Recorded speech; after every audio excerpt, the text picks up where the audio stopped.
rachète en 2004 une entreprise du second œuvre pour en faire en quelques années un acteur reconnu de l'aménagement d'espaces professionnels. Engagé également sur la question de l'intégration des personnes éloignées de l'emploi, Olivier Riom, président-directeur général de Vivolume, et cette semaine, l'invité business. Olivier Riom, bonjour. Bonjour. Merci d'avoir accepté notre invitation dans le fauteuil de l'invité business. Vous êtes président de Vivolume, spécialisé dans la conception et la réalisation d'aménagements d'espaces professionnels. Siège social à Treillères, 60 collaborateurs pour un chiffre d'affaires de 6,5 millions d'euros. Vous dites, ce qui fait notre ADN, c'est d'avoir mis la fragilité et la vulnérabilité au cœur de l'entreprise. Alors, ce message, cette communication, elle est un peu dissonante par rapport à la notion de performance, de résultat que vantent la plupart des organisations. Qu'est-ce qui vous fait retenir ces deux notions-là quand vous parlez de votre organisation ? Alors, je ne sais pas si elle est dissonante. Et effectivement, l'entreprise a besoin de rentabilité pour sécuriser son marché. On a fait le choix chez Vivolume, depuis le début, ça fait 15 ans que j'ai racheté, d'embaucher des personnes éloignées de l'emploi, des gens du voyage, milieu carcéral et en ce moment des migrants. Et cette embauche a eu beaucoup d'effets bénéfiques. On a des collaborateurs très impliqués. Mais surtout, le principal effet, c'est qu'on a effectivement découvert la vulnérabilité et la fragilité. Et en fait, ça donne un côté humain à l'entreprise. C'est-à-dire que l'entreprise, c'est la somme de collaborateurs. Et valoriser, ou en tout cas reconnaître leur fragilité, me permet de reconnaître mes fragilités. Et la somme de nos fragilités fait grandir l'entreprise. Donc c'est vraiment dans ce sens qu'on peut mieux accepter ses forces si on a aussi accepté ses fragilités. Alors justement, en recrutant ces personnes éloignées du marché du travail, quel pari vous souhaitiez relever ? Alors au début, c'était un peu opportuniste. J'avais besoin de recruter. Et vous aviez du mal à trouver des gens ? J'avais du mal à recruter des collaborateurs. On m'a proposé une première personne du milieu carcéral. J'ai eu une certaine réticence. Et puis j'ai trouvé un collaborateur hyper impliqué, qui avait une revanche à prendre et qui avait vraiment envie de s'investir. Et puis ça donnait du sens à l'entreprise. L'entreprise est un vrai facteur d'intégration sociale. Et voilà, ça nous donnait vraiment du sens. Et donc j'ai donné cette impulsion. Et puis après, c'est mes collaborateurs qui, beaucoup, retrouvent du sens dans l'entreprise. Et il se passe des belles histoires, des cours de français qui peuvent être donnés le soir ou un accompagnement. Olivier Riom, est-ce que c'est un management singulier que vous avez pour accueillir ces personnes, ces profils-là ? On a accompagné effectivement ces personnes. On a d'abord formé nos chefs de chantier à accueillir une personne un peu différente sur un savoir-être et pas un savoir-faire, alors que dans le bâtiment, c'est souvent sur le savoir-faire. On leur a appris le faire savoir, transmettre. Et puis, on essaye d'avoir une grande tolérance, d'évaluer une personne sur sa compétence, son implication. La formation, justement, et l'intégration ou l'insertion par le travail, vous y croyez encore aujourd'hui dans une époque où ce travail se raréfie et où l'intelligence artificielle et la robotisation vont justement contribuer à faire disparaître cette notion ? L'intelligence artificielle ne va pas tout remplacer, elle va remplacer beaucoup de métiers. Dans le bâtiment, peut-être un peu moins, parce qu'il faut quand même des compagnons pour poser la peinture et le sol et le placo. Je crois surtout que nos entreprises, justement, ne vont pas être mangées par l'intelligence artificielle parce qu'elles sont humaines, parce qu'il y a le lien social. On sort de la Covid et du confinement, on se rend compte que nos collaborateurs attendent ce lien social. C'est ce qui a manqué énormément. Et donc, n'oublions pas que nos entreprises sont surtout des entreprises, les hommes et les femmes qui la constituent, et c'est ça ce qui fait la force de l'entreprise. Qu'est-ce que cette crise change dans votre façon de travailler, d'appréhender les espaces professionnels chez vos clients ? Alors, il change beaucoup de choses. On vit une période absolument passionnante. On connaît toutes les difficultés de la période et on ne va pas revenir sur les difficultés. Par contre, elle est passionnante sur plein de sujets.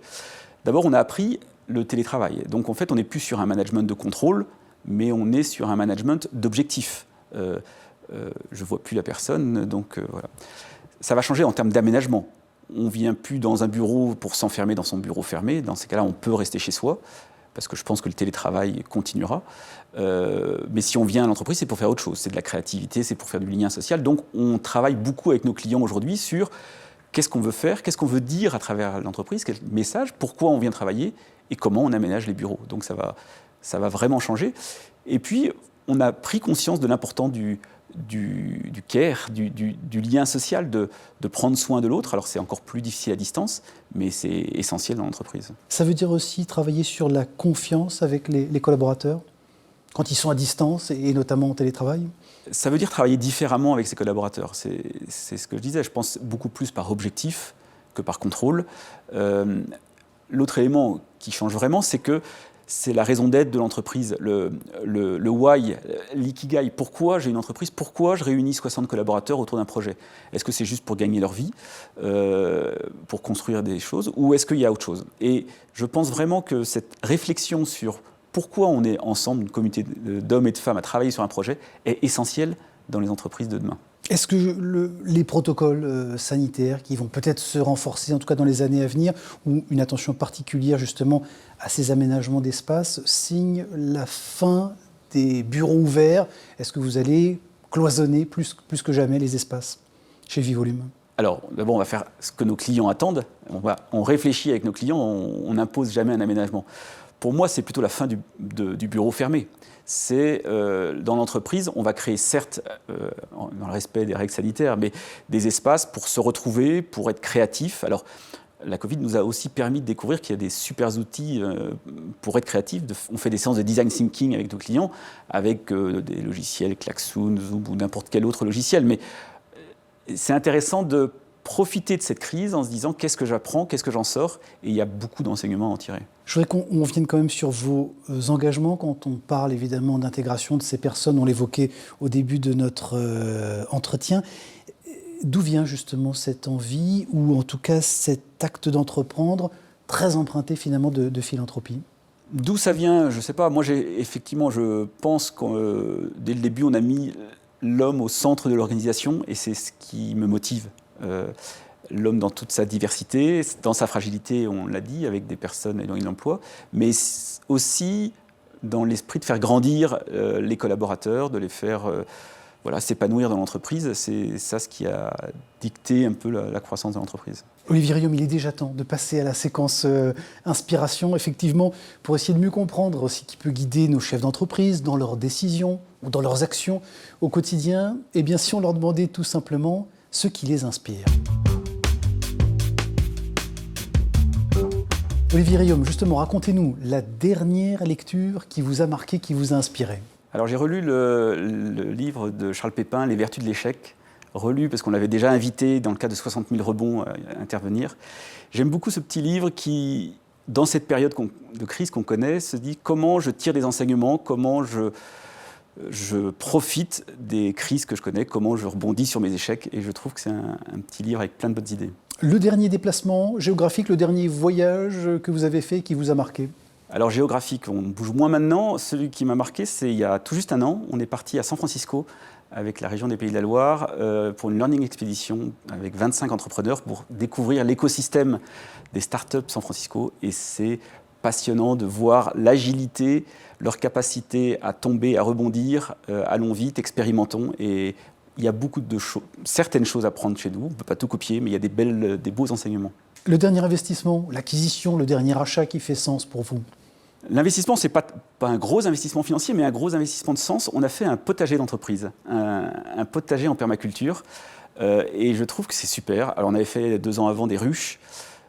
Probablement on va aller plus loin, on va prendre des poules l'année prochaine. Cette année on a fait un jardin potager en permaculture qui est super. D'abord ça crée du lien social, on est ensemble avec les collaborateurs à jardiner, on invite nos clients, et puis c'est l'occasion quand même de passer des messages forts sur notre environnement, l'écosystème, préserver la planète, donc c'est un beau projet. La dernière rencontre, la conversation qui vous a inspiré? C'est peut-être pas la dernière, mais une qui m'a inspiré, j'ai eu la chance, en rencontrant un moment difficile, de rencontrer Philippe Pozzoli-Borgo. On a la personne qui a inspiré le film Intouchable, qu'on voit souvent à Nantes parce qu'il vient 2 fois par an. C'est une personne qui a le même capital que nous, il a du temps. Sauf que lui, il ne peut faire qu'une chose, c'est profiter de ce temps pour se poser, réfléchir. Et puis, il a une grande empathie, il m'a beaucoup apporté et inspiré. La dernière entreprise ou création d'entreprise ou entrepreneur qui mérite selon vous considération et qui vous inspire? Ce n'est pas une entreprise en particulier, c'est le mouvement des entreprises à mission. Aujourd'hui, des entreprises inscrivent dans leur statut leur raison d'être, leur mission. Et je trouve ça vraiment intéressant quand on voit qu'à des étudiants, on apprend encore la logique de Keynes où il faut maximiser le profit. Je crois que les entrepreneurs aujourd'hui ont vraiment d'autres ambitions et j'aime beaucoup cet esprit d'inscrire dans nos statuts pourquoi on est là. La maxime, la devise, la citation que vous avez fait vôtre et qui guide vos actions au quotidien. J'ai envie de dire, seul on va plus vite, ensemble on va plus loin.